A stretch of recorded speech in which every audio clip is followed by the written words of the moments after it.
नमस्कार। आज हम जानेंगे सुभाषपा के जो मुखिया हैं जिनका नाम है श्री ओम प्रकाश राजभर जी, अभी वर्तमान के कैबिनेट के मंत्री हैं। हुआ है कि वर्तमान में उनकी तबीयत खराब हो जाती है, उनको भर्ती कराया गया था लखनऊ में। उसके बारे में हम लोग मूल्यांकन करेंगे। बाकी उनके उनसे मिलने के लिए जो प्रदेश के मुख्यमंत्री जी हैं जिनका नाम है श्री योगी आदित्यनाथ जी आ जाते हैं, और प्रदेश के जितने भी बड़े बड़े मंत्री हैं, नेता हैं, उनसे मिलने के लिए जाते हैं। तो उनके बारे में हम लोग जानेंगे। बाकी हमारा आज का टिप्पणी उनके हेल्थ पे नहीं है, हम पहले ही क्लियर करने जा रहे हैं कि हम ऐसा नहीं कि हम उनके पर्सनल उन पे अटैक करने जा रहे हैं। कुछ ऐसी बातें हैं जो करना पड़ेगा। बाकी बलिया में एक दो बहनें थीं, आंचल यादव और एक और कोई नाम था उसमें, दोनों बच्चियों का, उनको करंट लगने से बिजली विभाग की गलती से मृत्यु हो जाती है। और दोनों बच्चियाँ माँ बाप की अकेली बेटी थी। अब बताइए उनके पिताजी का क्या होगा। प्रशासन के द्वारा कहा गया है कि बेटी को जल्द से जल्द न्याय दिलाया जाएगा, कड़ी से कड़ी कार्रवाई करवाई जाएगी। तो कड़ी से कड़ी कार्रवाई क्या कराएंगे डीएम साहब? आपके पास वो मेल दिखा रहा है लड़का जो था मीडिया के सामने, वो लड़का मेल दिखा रहा है कि देखिए डीएम साहब को किए हैं, जो यहाँ के जितने भी लोग होते हैं, प्रधान होते हैं, उनसे हम लोग कंप्लेन किए हैं। तो बाकी हम लोग देखेंगे प्रधानी व्यवस्था के बारे में, त्रिस्तरीय चुनाव क्या था, और त्रिस्तरीय प्रशासन और स्वशासन क्या था, जिसको संविधान का भाग 9 कहा जाता है। इस पर डॉक्टर अम्बेडकर सहमत क्यों नहीं थे? क्योंकि वर्तमान में मंत्री भी हैं ये जो ओम प्रकाश राजभर जी, उनके बारे में भी जान लेते हैं। थोड़ी सी बात करेंगे ओम प्रकाश जी के हेल्थ के बारे में, नहीं जहाँ पर वो भर्ती हैं। ओम प्रकाश राजभर जी भर्ती हैं जिस हॉस्पिटल में, उस हॉस्पिटल की जो आप फीस जानेंगे, जो उस हॉस्पिटल की फैसिलिटी जानेंगे, तो आपको ये लगेगा कि हम लोग किस सदी में जी रहे हैं। वहाँ जिस हॉस्पिटल में इनका इलाज हो रहा है, हमारा आपका औकात नहीं है कि चले जाएंगे। तो जो मंत्री जी हैं जब ठीक हो जाएं, तो हम यही चाहते हैं कि कम से कम वो चाहें तो इस बात को सदन में उठाएं कि हम जो हमारा तो इलाज अच्छा से हो गया, लेकिन जो हमारे समुदाय से जो लोग आने वाले लोग हैं, जो गरीब लोग हैं, जो SC ST OBC के जो गरीब के लोग हैं, जो दलित जातियाँ हैं, जो एक वक्त खाना नहीं खा सकती है, वो जब बीमार पड़ेगी तो कहाँ जाएगी? क्या केवल मरने के लिए पैदा हुई है? जब आप ओपनली अपने मुंह से कह दीजिए नेता लोग कि गरीब की जनता मरने के लिए पैदा हुई है, तो ये भी सही रहता। आप लोग खुल के बोलते नहीं हैं, लेकिन आपका इलाज तो हो गया ना, आपका इलाज अच्छा से हो गया, आपका बेटा बेटी अच्छा स्कूल में पढ़ लिया, इसी समय कोई प्रॉब्लम नहीं है। आप प्रतिनिधि हैं, आपका वैसा होना चाहिए, क्योंकि आप प्रतिनिधि हैं, आप हमसे सर्वोच्च हैं। लेकिन आपको ये भी याद रखना पड़ेगा कि हमारा तो हो गया, लेकिन जिनका नहीं हो पाया उनका क्या? आप जिस क्षेत्र में होंगे, सामुदायिक से जो स्वास्थ्य केंद्र बनाया गया है, प्राथमिक स्वास्थ्य केंद्र जो बनाया गया है, वहाँ पे आप जाके इलाज करवा लीजिएगा। सरकारी हॉस्पिटल में इतना धांधली है, इतना घूसखोरी है, इतना घूसखोरी कि जो डॉक्टर 2 पर्ची रखा हुआ है, एगो पर्ची रखा हुआ बाहर वाला, एगो पर्ची रखा हुआ अंदर वाला। बाहर से लिखेगा 2000 का दवाई, अंदर से लिखेगा 50 रुपये का दवाई। पेट झरेगा 4000 रुपया, 3000 4000 रुपया मान के चलिए कि आपका इलाज में लगेगा।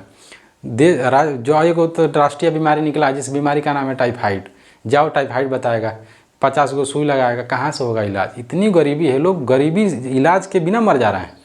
आप इतना समझिए, ग्रामीण क्षेत्र में इतनी दुर्दशा है, मेडिकल क्षेत्र में इतनी दुर्दशा है कि व्यक्ति को डेंगू हो रहा है और मर जा रहा है। डेंगू हो रहा है और मर जा रहा है। क्यों मर जा रहा है? क्योंकि उसको पता है कि अगर हम चले गए सरकारी हॉस्पिटल में तो हमारा इलाज कैसे होगा। वो जाएंगे तो 5000 रुपया मांगेगा, बाहर से 4 को दवाई लिखेगा, कहाँ से ला के देंगे? तो आपका तो हो गया मंत्री जी, अच्छा बात है। अब चाहते हैं कि आप जल्दी से ठीक हो जाएं, और हम फिर बोल रहे हैं कि हम आपके हेल्थ पे और आपके स्वास्थ्य पे कोई भी कमेंट नहीं कर रहे हैं, ना हम आपके शासन व्यवस्था पे। लेकिन आप सोचिए कि जिनका नहीं हो पाया उनका क्या होगा। आज आपको यकीन नहीं होगा, आप अपना कपड़ा दूसरा कपड़ा, आप कपड़ा पहनिए, सेम गमछी हटा लीजिए, मास्क लगा लीजिए। हम स्पेशली ओम प्रकाश राजभर जी को टारगेट भी नहीं कर रहे हैं, जो स्वास्थ्य मंत्री हम उनको बोल रहे हैं कि मास्क लगा लीजिए और जाके पता कर लीजिए कि हॉस्पिटल की क्या स्थिति है। हॉस्पिटल में हम गए थे, हॉस्पिटल का घर टपक रहा था। हम वैसे आदमी नहीं कि वीडियो बना कर डाल देंगे यूट्यूब पे, सोशल मीडिया पे। हम अपने आँख से जाकर देख के आए हैं कि रेबीज का इंजेक्शन लगवाने गए हैं और छत टपक रहा था। तो डॉक्टर साहब की क्या गलती? डॉक्टर साहब तो अपना कुर्सी लगा कर बैठे हुए थे। खैर हो भी सकता है, उसके बारे में हमें आइडिया नहीं है। तो ये तो हो गया। दूसरा बात चलते हैं बिजली विभाग की गलती पे। बलिया में दो बहनें थी, दोनों बच्चियाँ जा रही थी स्कूल। गांव के ग्रामीण का कहना है कि जो गली है वहाँ पे पानी लगा रहता है। सच बात है, बारिश का पानी लगता है। और रोड का स्थिति कैसा है हम लोगों से ज़्यादा कोई नहीं जानता होगा। आप नहीं जानते हैं तो पंचायत फिल्म देख लीजिएगा। तो कहता है कि कह रहा है जो लड़का कि सर हम मीडिया से कि हम गए तो हमारे जो नाली है वहाँ पे पानी लगा रहता है। वहाँ पे एक ट्रांसफार्मर का पोल लगा हुआ है। हम लोग बार बार कंप्लेन देते थे बिजली विभाग से, और वहाँ के जो लोकल अधिकारी होंगे कि कृपया करके इस वायर को मतलब ये सेग्रीगेट कर दीजिए, यानी इसको ठीक से कर दीजिए। जब आप इसके ठीक से नहीं करेंगे तो हमें प्रॉब्लम होगा। कहीं बिजली का करंट लग गया तो हम मर जाएंगे। कहीं मान लीजिए कहीं मवेशी पे गिरता है, मवेशी मर जाएगा।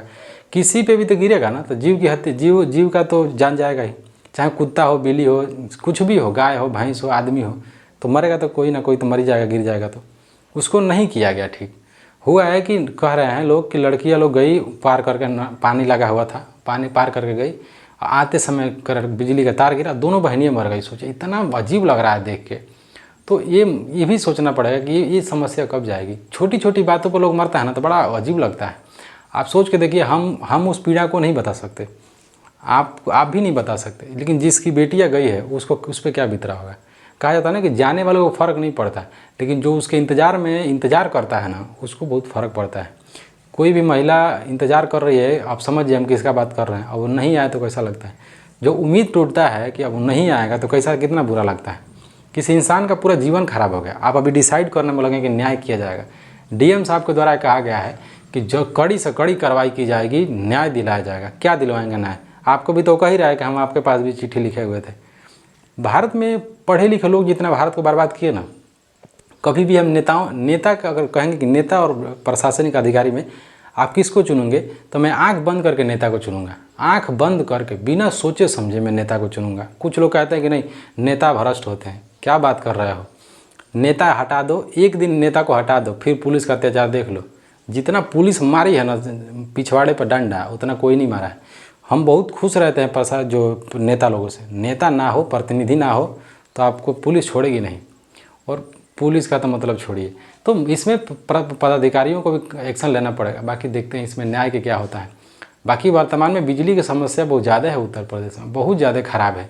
अब 2-3 दिन 4 दिन से ये हुआ है कि दिन में 40 से 50 मिनट के लिए, अब जैसे मान लीजिए लाइट कट गया 7 बजे, आएगा 1-2 बजे करीब में 40 मिनट के लिए लाइट। तो गर्मी इतना ज़्यादा है कि रहा नहीं जा रहा आदमी का। अब सोचिए मेडिकल फैसिलिटी वालों का क्या होता होगा, बाकी जो अन्य संस्थाएं वहाँ पे जो बच्चे पढ़ रहे हैं सरकारी स्कूल में, उनका क्या हो रहा होगा। तो सरकार को सोचना पड़ेगा, सरकार का विषय। हम कोई सोशल जस्टिस वाले नेता हैं नहीं। बाकी देखते हैं सरकार का काम है। फिर से हम बोल रहे हैं ओम प्रकाश जी ठीक हो जाएं, हम यही चाहते हैं। नमस्कार, जय भीम, जय भारत।